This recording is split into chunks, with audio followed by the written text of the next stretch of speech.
Welcome back, everybody. You know, we are now in the middle of August, and that means a lot of young people are going to be going back to schools really soon. Some are already in schools coming up next week, I know in the South, and kids from elementary school, high school, and even college will be heading back to campus. And this, of course, raises concerns about cyberbullying, because this is a story that continues to generate headlines, and cyberbullying is a very, very tough situation to deal with for a lot of young people who have to deal with those challenges of school life and the fact that they all return to when they are in the midst of this situation. So we are going to be giving you some information and some advice on how to handle the threat that cyberbullying poses to adolescents. And joining us now, Nigam, who is the founder and CEO of SSP Blue and is also the co-chair of President Obama's Online Safety Technology Working Group. And he is here to give us some tips and advice on how best to deal with this problem. Great to have you on board. Thank you for joining us. Hi, Uma. Tell me, what are your biggest concerns right now, and how best can we help our children today to deal with the challenges of cyberbullying? Well, I think it's already hard enough, and especially as a parent of four, for parents to deal with bullying in the physical world, and even for kids to deal with it in the physical world. And then you add online component, and then the online side, what you don't see is the kid who comes home with the black eye, because on the playground you get a black eye, you come home, everybody sees it. But online, your child may be getting punched in the face or in the eye, and you're not going to necessarily see that, but they're going to feel it just as drastically.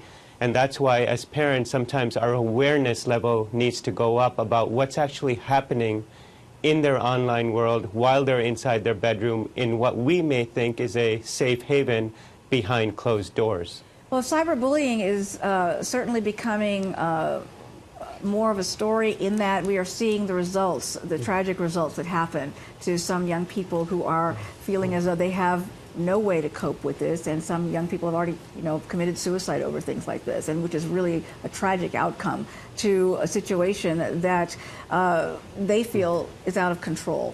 How best can parents become more aware of the potential threat, especially when, as you point out, a lot of kids just close their doors, and parents might think they're just, online talking to friends or whatever, or playing games, but they may not be aware, of course, of the threats that may be in front of their children with these cyberbullies who are ready to prey upon them.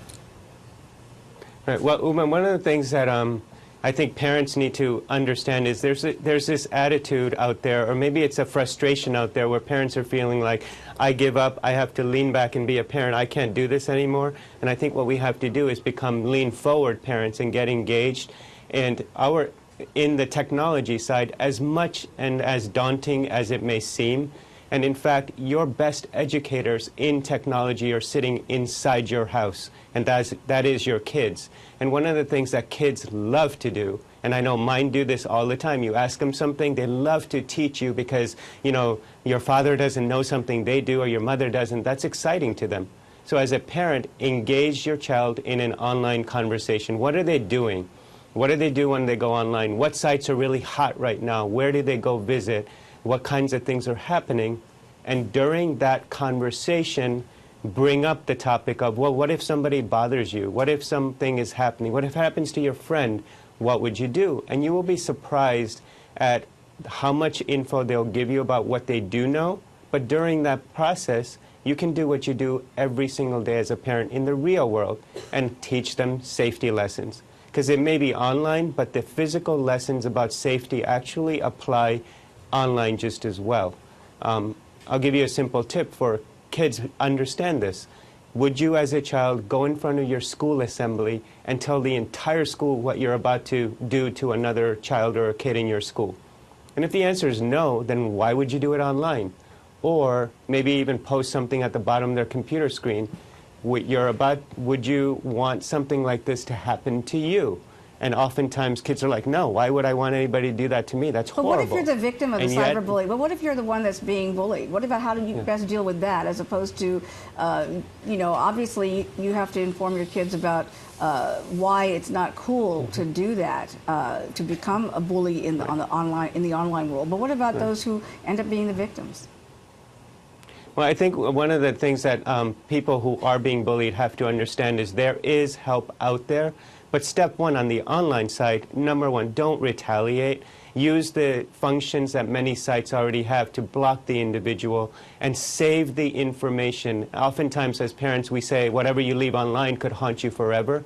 But in this particular case, as a victim of cyberbullying, that evidence can become very important for parents to see and school officials and teachers. That's one thing. Another is that there's a great place on Facebook, actually, that's a find help location where you can go in one place and get help on child abuse. You can get help on drug abuse and alcohol, in eating disorders, all sorts of things, suicide help. And I think what children need to understand is online they can go. You may do a Google search with tons of results, or go to one place that has it all. And the positive is right now in the experts community, there is a movement to put all of these things together in one place in many different locations around the internet. So, because you never know where a kid is going to go when they're looking for help. And so we might, as our part, put it in as many places as they can see. No, that's really good to know, and it's good to know for, advice for kids and parents out there about what you just pointed out about resources to turn to. Really quickly, though, is cyberbullying in and of itself is on the rise overall across the country?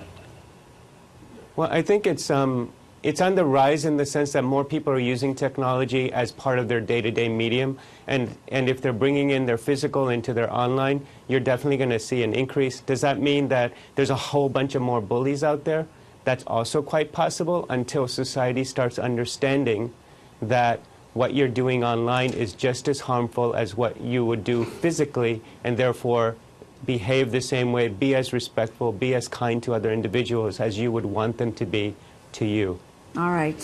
Him was very great advice, and thank you so much for joining us with your perspective on all this. Certainly it's a very serious issue and one that we need to take quite seriously as we look forward to more of our children returning to school this fall. Thank you.